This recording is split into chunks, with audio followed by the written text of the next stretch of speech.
Allah Azza wa Jal in this mighty hadith is telling us, number one is that there is no such thing hulul, meaning a human being is in Allah and Allah goes into a human being. This is one of the big, strong ahadith to refute the arguments brought forward by those who are called hululiyun. Hululiyun means that Allah went into the human being.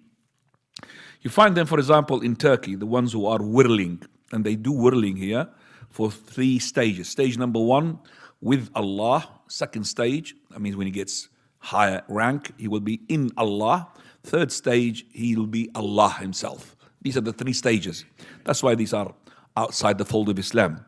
And they say that الرب عبد والعبد رب يا ليت شعري من المكلف. They say Allah, the Lord, is the slave, and the slave is the Lord. I mean, who is going to be having the burden to do such and not to do?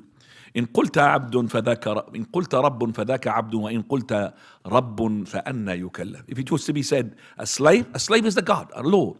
And if you say the Lord, how can you make a Lord to do and not to do? That means to receive instructions.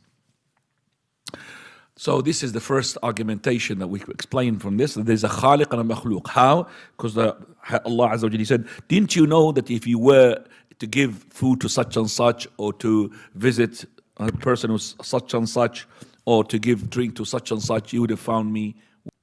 This hadith, as I said, differentiate, because you said if you pay to visit to this sick person, if you give food to this person, if you give water to this thirsty person, you would have found him. You would have found me with him. That means with him I'm separate. Allah Azza wa Jal.